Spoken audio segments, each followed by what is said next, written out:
greeting, hey man, who's up? Sino ang nasa taas?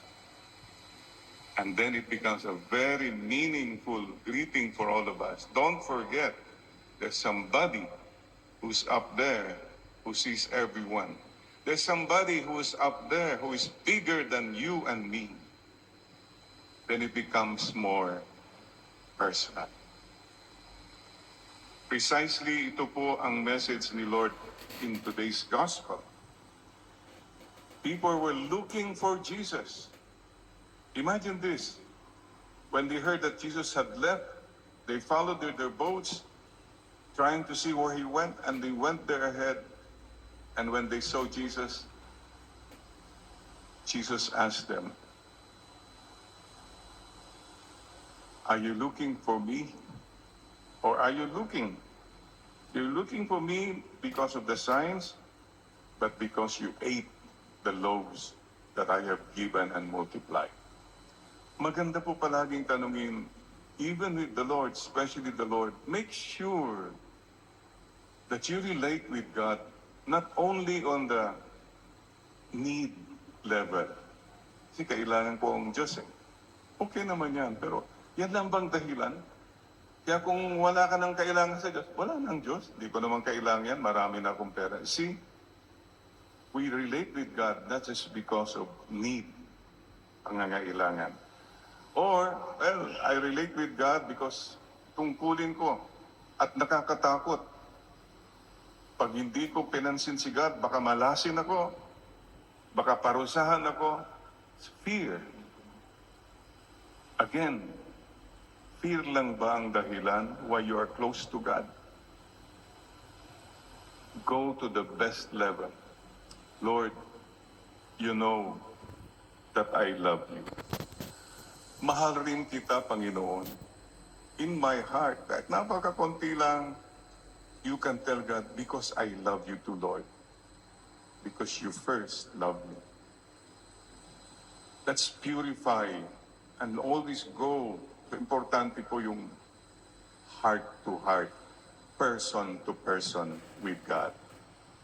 Kasi kung may iba pang mga dahilan, yan lang ang faith mo, mababaw, mga kapatid. Shallow faith.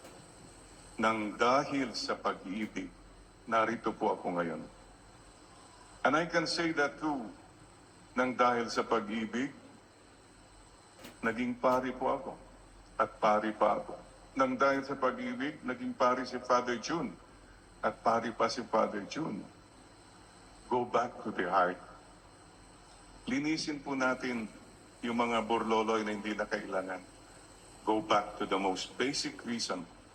When we relate with God, we relate with God with love. Kasi may mga tao po, transactional. Transaction lang ito eh. Magdadasal ako para darating yung mga grasya. Parang kinakalkula mo si Lord. Oops, nagkasala ako, magkukumpisal mo na ako, baka tamaan ako ng kidlat. All these factors, alam na natin yan.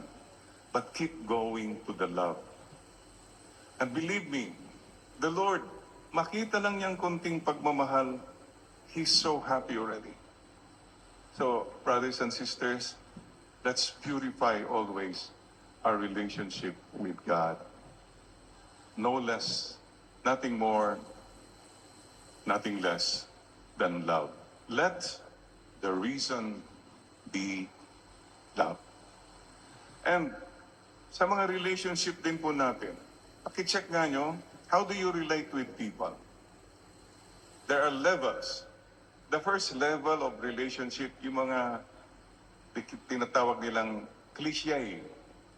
Cliche is you talk about everything, about everyone, the weather, the latest. Shallow talk lang yan. May mga kaibigan ka, ganyan lang pinag-uusapan. Latest chismis, latest fun. Just fun. But very, very shallow. Mga kaibigan mo, ganyan lang mga kaibigan mo, wow, you're missing a lot. Just having fun na napakababaw. Deepen sana your friendships. Second level, idea level. Yun. You exchange your views, your opinions, your take, mindset. Okay. But again, you can end up very cerebral. Ika, tagisan ng talino, pagalingan, pasikatan. Again, okay, but that's not enough in your relation. Kung ganyan ba ang relationship mo, kunwari, tatay, ganyan ang relationship mo sa mga anak mo? Number one, kunwari, shallow talk. Uy, alam nyo, chismis. Ganun na bang pag-uusap niyo sa bahay? Or intellectual. Magdedebate kayo at panay, sinong tama? Ako mas magaling. Kayo mali.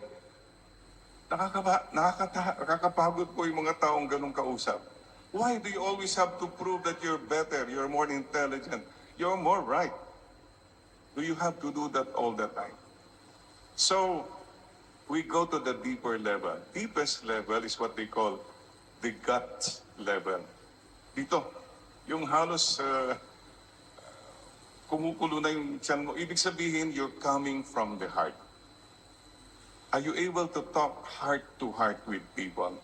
Alam mo, I feel bad, I feel sad. Yung mga ganun. Alam mo, I care for you. Alam mo, may ugali kang dapat mo na sigurong baguhin. Yung mga ganong kwentuhan, that's what we call the gut level. You can share your hurts, your dreams, lahat. Because you know, they also listen with the heart. Kaya palagi natin sinasabi yun, di ba? Heart to heart. That's where real communication happens. Otherwise, cliche, bababa, blah, blah, blah. Babaw. Walang kakwenta-kwentang kwentuhan. Idea level, pagalingan, sinong tama, well, but the heart-to-heart level, that's what we need. And that's what prayer is. Mga kapatid, prayer is a heart-to-heart conversation with God.